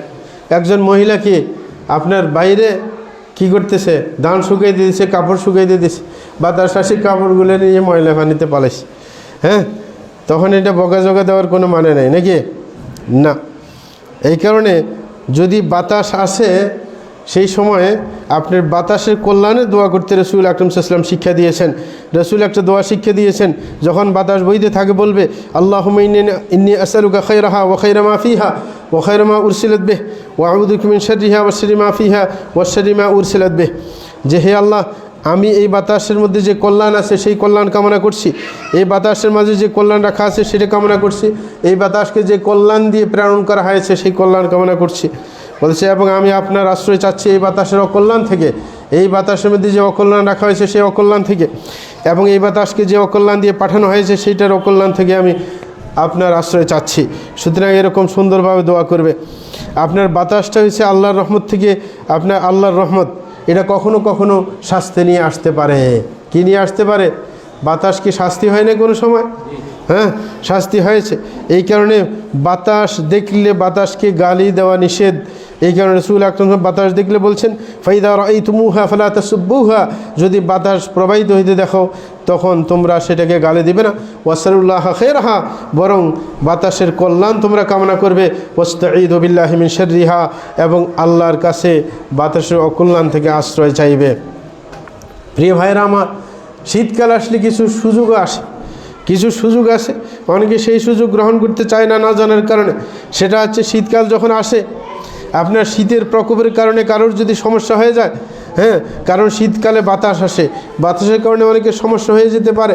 এই কারণে জুমা না পড়ে আপনার ঘরে অবস্থান করা যায় আছে। যদি দেখা যায় জুমার দিন মারাত্মক বাতাস, বৃষ্টি বাতাস একসাথে চলছে, তখন কি জুমাতে না গিয়ে জোহরের নামাজ ঘরে আদায় করা যায় আছে। এরকমভাবে জামাতে উপস্থিত না হয়ে ঘরে সালাত আদায় করা কি আছে, জায়েজ আছে, সমস্যা নেই। এমনকি কেউ যদি এই বৃষ্টি এবং ঠান্ডা আসে তখন দুই নামাজকে একসাথে পড়তে পারে, জোহর আসর একসাথে পড়তে পারে, মাগরিব এশা একসাথে পড়তে পারে। সেই সুযোগগুলো গ্রহণ করা হয়। আরব দেশে এগুলো মানে, কিন্তু আমাদের দেশে এগুলোর গুরুত্ব নেই। তাহলে সুযোগ অবশ্যই এই সবগুলো আল্লাহ দিয়ে রেখেছেন। আরেকটা হচ্ছে, অনেকে রাস্তাঘাটে গিয়ে বর্ষাকাল আসলে হঠাৎ করে যদি কোনখানে চাপ পড়ে, পায়ের পানি যদি শরীরে লাগে যায়, কি তখন মনে করে যে নাপাক লাগে গেছে। কি নাপাক লাগে গেছে? নাপাক না।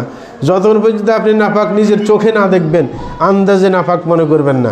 কোনো পানি গায়ে লাগে গেছে, মানে রোডের পানি পায়ের চাপে কি পানি আপনার শরীরে লাগছে, জামা লাগছে, এগুলো নাপাক না, এগুলো কোনো সমস্যা নেই। এগুলো লাগলে আপনি নামাজ পড়তে পারবেন। অনেকে এগুলোকে সুতানাতা মনে করে যে আমার শরীরটা নাপাক হয়ে গেছে, এরকম না। বিশেষ করে শীতকাল আসলে মানুষের যেই ব্যাপারে অলসতা করে, পবিত্রতা অর্জন করার সময় ভালোভাবে অর্জন করে না। এটা খেয়াল রাখতে হবে। আপনি যখন উজু করবেন ভালোভাবে উজু করবেন, শীতের কারণে যে আপনি ভালোভাবে উজু করবেন না তা না। শীতকালে একটা করতে মানুষের দ্বিধা করে যে এটা শরীয়তে নাই, সেটা হচ্ছে গাঁড় মাছে করা। কি গাঁড় মাছে করা শরীয়তে আছে? নেই। কিন্তু এই যে গাঁড় মাছে নিয়ে বেকায়দা পড়ে মানুষে, যে ওই দিকে হাত বাড়াইতে। গাঁড় মাছে করার শরীয়তে হাদিস যেটা আছে একবারেই দুর্বল, বানোয়াট হাদিস। গাঁড় মাছে করে এটা তো নাই। আরেকটা যুক্তি কথা ধরেন, আপনার আল্লাহ শানুহু ওজুর মধ্যে এমন অঙ্গ প্রত্যঙ্গ ধুইতে বলেছেন যেগুলো দিয়ে মানুষে গুনাহ করে। কি মুখ দিয়ে গুনাহ করে, হ্যাঁ, আপনার কান দিয়ে গুনাহ করে না নাকি? মাথা দিয়ে গুনাহ করে, মানুষের ব্রেন দিয়ে আর কি গুনাহ করে, হাত দিয়ে গুনাহ করে, পা দিয়ে গুনাহ করে। ঘাট দিয়ে কেউ গুনাহ করছে এটা বুঝছে? ঘাট দিয়ে কোনো গুনাহ করে না। এই কারণে আল্লাহ শানু প্রত্যেকটা যেগুলো দিয়ে গুনাহ করে বেশি বেশি সেগুলো ধুইতে বলছেন। আর যেটা দিয়ে বেশি গুনাহ হয় কিন্তু ধোয়া যায় না, সেটাকে মাসে করতে বলেছেন। কারণ ব্রেন দিয়ে গুনাহ করে, মাথারে যদি বারবার ধুইতে বলে ঠান্ডা লাগে যাবে, এই কারণে মাসে করতে বলেছেন যেন ঠান্ডা না লাগে। আরেকটা জিনিস গুনাহ করে, সেটা হচ্ছে হার্ট। মানুষের যেটা দিয়ে চিন্তা কল্পনা করে সেটা কিন্তু ধোয়া যায় না। হ্যাঁ, এই কারণে ওযুর শেষে দোয়ার মাধ্যমে পবিত্র করার ব্যবস্থা করা হয়েছে। আল্লাহুম্মা জাআলনি মিনাত তাওয়াবিন ওয়া জাআলনি মিনাল মুতাতাহহিরিন। হ্যাঁ, তওবা করে ঠিক করা নিজের অন্তরকে। হ্যাঁ, কারণ অন্তর দিয়ে গুনাহ করছে, এই কারণে শাহাদাতাইন পড়ে নিজের ঈমানকে সোজা করা। কারণ ওযুর শেষে আশহাদু আল্লা ইলাহা ইল্লাল্লাহ ওয়া আশহাদু আন্না মুহাম্মাদান আবদুহু ওয়া রাসূলুহু, এটাকে অন্তরকে পরিচ্ছন্ন করার জন্য ঈমান নবায়ন করতে বলা হয়েছে। এই অন্তর দিয়ে মানুষে বেশি গুনাহ করে, এই কারণে দোয়ার মধ্যে ঈমান নবায়ন করা এবং তওবা করে খাঁটি মানুষ হয়ে যাওয়া, সেটার ব্যবস্থা। সুতরাং ওই যে ঘাড় মাসে করার কোনো চিন্তা করা লাগবে না, কিন্তু প্রত্যেক অঙ্গ ঠিকমতো দিতে হবে। এই যে আপনার আঙ্গুলের মধ্যে মাঝখানে ভাঁজ আছে, এই ভাঁজের মধ্যে পানি ঠিকমতো পৌঁছে কিনা, আপনার পা শুষ্ক থাকে অনেক সময়, পানি ঠিকমতো সব জায়গায় যায় না, ভালো করে লাগে না, সেগুলো অবশ্যই খেয়াল রাখতে হবে। এটা যদি করা যায় তাহলে আল্লাহ অনেকগুলো গুনাহ মাফ করে দেন এবং মর্যাদা বৃদ্ধি করেন। রাসূল আকরাম সাল্লাল্লাহু আলাইহি ওয়াসাল্লাম বলেন, আলা আদুল্লুকুম আলা মা ইয়ামহুল্লাহু বিল খাতায়া ওয়া ইয়ারফাউদ দারাজাত। রাসূল বলছেন, আমি কি তোমাদেরকে এমন কিছু বলবো না যেই কাজ করলে গুনাহ মাফ হয়ে যায় এবং তোমাদের কি মর্যাদা বেড়ে যাবে? সাহাবায়ে কেরাম বললেন, বালা, অবশ্যই বলবেন। রাসূল বলেন, ইসবাগুল ওযুই আলাল মাকারিহ, বলে যে যেই জায়গায় পানি পৌঁছানো ভালো লাগে না সেই জায়গায় ঠিকমতো পানি পৌঁছাইবা। জায়গায় পানি সহজে পৌঁছে না, পানি সহজে যে জায়গায় পৌঁছে না সেই জায়গায় মরলে টরলে পানি ঠিকমতো পৌঁছাই দিবে। কে? এটা হচ্ছে এরকম আঙ্গুলের ফাঁকে ফাঁকে পানি পৌঁছাই দিবে। যে জায়গায় কষ্ট করে পানি পৌঁছাইতে হয়, হ্যাঁ, সেই জায়গায় কষ্ট করে পৌঁছাইবে, অসুবিধা নাই। আর কিছু ওয়াকাতরাতুল খুতা ইলাল মাসাজিদ, মসজিদে বেশি কদম ফেলে যাওয়া, হেঁটে হেঁটে মসজিদে যাওয়া।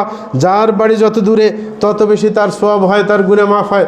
অনেকে একটু ঘর দূর হইলে মসজিদ থেকে, হ্যাঁ, আপনার কি মসজিদে আসতে চায় না। অথচ বনু সালামা রাসূল আকরাম সাল্লাল্লাহু আলাইহি ওয়াসাল্লামের যুগে তাদের বাড়ি দূরে ছিল, তারা রাসূল আকরাম সাল্লাল্লাহু আলাইহি ওয়াসাল্লামের কাছে আবেদন জানিয়েছে যে আমরা তো মসজিদের পাশে খালি জায়গা আছে, এখানে বাড়িটা নিয়ে আসতে চাইতেছি। রাসূল আকরাম সাল্লাল্লাহু আলাইহি ওয়াসাল্লাম বলছেন, দিয়া রকম যে এইখানে বাড়ি আছে এখানে থাকো। হ্যাঁ, তুকতাব খাতায়াকুম, তোমাদের কি গুনাহগুলো আল্লাহ মাফ করে দেবেন। প্রত্যেক কদমে একটা গুনাহ মাফ। কি? যত দূর থেকে হাঁটে আসেন প্রত্যেক কদমে একটা গুনাহ মাফ হবে, একটা মর্যাদা বৃদ্ধি পাবে, ঠিক না? লাভ আছে। তো বলছে ইন্তিযারুস সালাতি বা'দাস সালাহ, বলে যে আরেকটা গুনাহ মাফের কারণ এক নামাজ পড়ার পরে অন্য নামাজের অপেক্ষা করা। এটা কিন্তু আমরা করি না। অপেক্ষা করি কিভাবে? যে ঘড়ির দিকে বারবার তাকায় যে কখন আজান হবে, কখন টাইম হবে, এই চিন্তায় থাকা যে টাইম হইলে যেন সঠিক টাইমে মসজিদে যাওয়া যায়। এই কারণে অনেকে আর খবর রাখে না, হঠাৎ করে জামাত শেষ হয়ে গেছে তারপরে খবর হয়েছে নামাজের টাইম হয়ে গেছে, ঠিক না? না, বারবার খেয়াল রাখা, এটা কিন্তু গুনাহ মাফ হয়, আপনার মর্যাদা বৃদ্ধি পায়। অনেক মানুষ আছে সুফি টাইপের, যখন আপনার শীতকালে ইবাদত করতে কষ্ট হয় তখন পানির মধ্যে দাঁড়ায়, এরকম আছে। আপনি তাজকিরাতুল আউলিয়া পড়লে দেখবেন কি অনেক বুজুর্গ মানুষ ছিল, শীতকালে ইবাদত করতে ঘুম আসছে যে পানিতে দাঁড়িয়ে আছে, ঠান্ডা পানিতে, ঠিক না? অথবা আপনার সে শোয়ার সময় কোনো লাভ খাতা ব্যবহার করে নাই, বেশি ঘুম আসবে দেখে নিজকে কষ্ট দিয়ে তারপরে সে ইবাদত করছে না। শরীয়তে ইচ্ছা করে নিজকে কষ্টের সম্মুখীন করা হারাম, কিন্তু কাজ করতে গিয়ে যদি কষ্ট পাওয়া যায় সেটার সওয়াব বেশি। আপনি সিয়াম পালন করতেছেন, আপনি কনস্ট্রাকশনে কাজ করেন, অন্যজনের চাইতে আপনার কষ্ট বেশি হয়, এটার জন্য সওয়াব বেশি পাইবেন। কিন্তু আপনি তাই বলে আপনি এসির মধ্যে আপনার ডিউটি, তাই বলে রোজার দিন আমার কষ্ট কম হয় তাহলে বাইরে যেয়ে বসে থাকবেন রোদ্রের মধ্যে, না, এটা চলবে না, এটা শরীয়তে বলে নাই। হ্যাঁ, এই কারণে আল্লাহ জাল্লাহু বলছেন, মা ইয়াফআলিল্লাহু বিআযাবিকুম ইন শাকারতুম ওয়া আমানতুম। আল্লাহ বলছেন তোমাদেরকে শাস্তি দিয়ে আমার কোনো লাভ নেই। হ্যাঁ, তোমার শাস্তি দিতে হবে, না হলে সওয়াব দিবে না। হ্যাঁ, সেটা না, বলে যে তোমরা যদি কৃতজ্ঞতা আদায় করো, ঈমান ঠিক রাখো, তাইলে যথেষ্ট। নিজকে কষ্ট দেওয়া, ইচ্ছে করে কষ্ট দেওয়া, এটা আমি চাই না। ইচ্ছে করে কষ্ট দেবেন না। আপনি আপনার কাছে টাকা আছে, আপনি কি কম্বল কিনতে পারেন ভালো মানের, আপনি না কিনে আপনি কষ্ট পাইবেন না, এটা আল্লাহ চায় না। এই কারণে রাসূল আকরাম সাল্লাল্লাহু আলাইহি ওয়াসাল্লাম অভ্যাস ছিল। হ্যাঁ, রাসূল বলছেন, সাহাবী বলেন, মা খুইরা রাসূলুল্লাহ সাল্লাল্লাহু আলাইহি ওয়াসাল্লাম বাইনা আমরাইনি ইল্লা আখাযা আইসারাহুমা, যে রাসূলকে দুইটা জিনিসের মধ্যে এখতিয়ার দেওয়া হলে তিনি যেটা সহজ ছিল সেটা গ্রহণ করতেন। তাহলে সহজ গ্রহণ করলে কোনো সমস্যা নেই। মা লাম ইয়াকুন ইসমা, কিন্তু গুনাহের কারণ যেন না হয়। ফাইন কানা ইসমান কানা আবআদা মিনহু, যদি কোনো গুনাহের কারণ হইতো তাহলে সেটা থেকে রাসূল দূরে চলে যেতেন। আমাদের দেশে আমাদের ওই যে ফতুয়া দিতে মানে বিরক্তি লাগে, মানে সবচেয়ে বেশি আমাদের কাছে আলাদিসদের কাছে ফতুয়া আসে কি তালাকের ফতুয়া। প্রত্যেক দিন ডজন ডজন ফতুয়া দেওয়া লাগে আমাদের। বুঝলি, এখানে 3 তালাক দিলে 3 তালাক গণ্য হয়, আর আমরা 3 তালাক দিলে 1 তালাক বলি। এবার সবাই আসে ফতুয়া জিজ্ঞাসা করতে বোর্ডারে ঠিকানার জন্য, ঠিক না? না, এগুলো যে দান্দাবাজি। কে দান্দাবাজি? আপনাকে পুরা শরীয়ত মানতে হলে পুরা শরীয়ত মানতে হবে, যে প্রত্যেক মশালায় যেটা বিশুদ্ধ এটা মানব। শুধু আপনার যেখানে দরকার হয়েছে সেইখানে আসে হ্যাঁ কাছে আসবেন, এটা চলবে না। হ্যাঁ, যে সুবিধাটা নিতে চাইবেন তাইলে এটা সুবিধাবাদী, সে কোনো শরীয়ত মানে না, সে হচ্ছে দান্দাবাজি, নাকি না? সেটা করা যাবে না। তাইলে নিজের ইচ্ছে মতো চলা যাবে না, আল্লাহর অধীন করে নিতে হবে। এটা হচ্ছে গোলামের কাজ, নাকি না? নিজের ইচ্ছে মতো তালবাহানা করা যাবে না। প্রিয় ভাইরা, আরেকটা হচ্ছে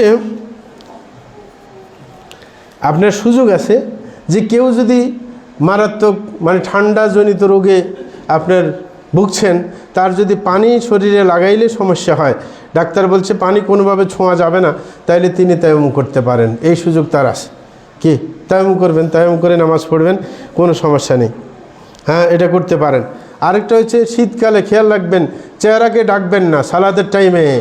নাক মুখ এগুলো খোলা রাখতে হবে। অনেকে এমনভাবে চেহারাকে বন্ধ করে ফেলে কি নামাজ পড়ার সময়, না, নাক মুখ এগুলো খোলা রাখবে। কারণ আল্লাহ শানু সেজদা দেওয়ার জন্য চেহারাকে এমন কন্ডিশনে রাখেন যে আপনার চেহারা কিন্তু যত বেশি ঠান্ডা যত গরম সহ্য করতে পারে। এটা চেহারার স্কিনগুলোকে আল্লাহ শানু এইভাবে গঠন করেছেন। আপনি কান বন্ধ করে দেন, চেহারার যত বেশি ঠান্ডা তারপরেও কি চেহারা সহ্য করতে পারে, কিন্তু অন্য শরীরের অন্যান্য অঙ্গ প্রত্যঙ্গ কিন্তু সহ্য করতে পারে না। কেন আল্লাহ এইভাবে করছেন? যেন যেই কোনো সময় সেজদা দেওয়া যায়, চেহারাকে কাজে লাগানো যায়। এই কারণে এটাকে সুন্দরভাবে আল্লাহ শানু গঠন করেছেন। এই কারণে আপনার এরকমভাবে চেহারা টেরা বন্ধ করে নামাজ পড়া যাবে না, যে নাকটাকেও ডেকে ফেলছেন মুখটাকেও ডেকে ফেলছেন, এরকম যেন না হয়। আরেকটা কথা বলে শেষ করব, সময় অনেক হয়ে গেছে। সেটা হচ্ছে যে আরেকটা সুবিধা আছে, সেটা হচ্ছে আপনার শীত আসলে মোজা পরে সবাই, মোজার উপর মাসে করা সম্পর্কে। যদি মোটা কাপড়ের মোজা হয়, আপনি চামড়ার মোজা হইলে তো আর কোনো ইখতলাফই নেই। হ্যাঁ, চামড়ার মোজার উপর মাসে করা যায়, কিন্তু চামড়ার মোজা না হইলেও মোটা যদি সুতির মোজা হয় যে আপনি জুতা ছাড়া চলতে পারেন এমন মোটা, হ্যাঁ, তাইলে এটার উপর মাসে চলবে, এটার উপর মাসে করতে পারেন। নিজের এলাকায় থাকা অবস্থায় 24 ঘন্টা মাসে করবেন, আর যদি সফরে যায় 72 ঘন্টা মাসে করতে পারবে। মাসের সময় শুরু হবে কখন থেকে? আপনি পবিত্র অবস্থায় মোজা পড়বেন, তারপরে ওযু ছুটে যাওয়ার পর যখন মাসে করবেন প্রথম মাসে, তখন থেকে মাসের হিসাব শুরু হবে। তাইলে এই কাজটা আপনি করতে পারেন। অনেকে এই সুবিধা পাওয়া সত্ত্বেও অনেকে মাসে করে না, কষ্ট পায় না, সেরকম করা যাবে না। পায়ে মোজা থাকলে মোজার উপর মাসে চলবে, ঠিক নাকি না? আল্লাহ শানু পছন্দ করেন, ইন্নাল্লাহা ইউহিব্বু আন তু'তা আযাইমুহু কামা ইউহিব্বু আন তু'তা রুখাসুহু। আল্লাহ শানু ভালোবাসেন যে কোনোখানে কঠিন কাজ করতে কঠিন কাজ পছন্দ করেন, কোনোখানে সহজ কাজ হইলে সহজটাই পছন্দ করেন। আপনি যেটা সুযোগ দেওয়া হয়েছে মাসে করার, সেটা আপনি সহজ, এটা আপনি এটা মনে করবেন না যে এই সুযোগ নিলে সওয়াব কমে যাবে, না, সওয়াব ঠিক মতো আসবে ইনশাআল্লাহ। আল্লাহ সবাইকে সঠিকের উপর চলার তৌফিক দান করুন। ওয়া সাল্লাল্লাহু আলা নবিয়িনা মুহাম্মদ ওয়া আলা আলিহি ওয়া সাহবিহি আজমাইন। اللهم أعز الإسلام والمسلمين وأذل الشرك والمشركين ودمر أعداءك أعداء الدين وانصر عبادك الموحدين واحفظ حوز الدين واجعل هذا البلد آمنا مطمئنا وسائر بلاد المسلمين. اللهم وفق إمامنا وولاة أمورنا لكل ما تحب وترضى وخذ بنواسيهم إلى كل خير وهدى. اللهم أصلح قلوب ونياتهم يا رب العرش العظيم. اللهم إنا نسألك الجنة وما قرب إليها من قول وعمل، ونعوذ بك من النار وما قرب إليها من قول وعمل، ونسألك أن تجعل كل قضاء قضيته لنا خيرا يا رب العرش العظيم. وصلى الله على نبينا محمد وعلى آله وصحبه أجمعين وأقيموا الصلاة.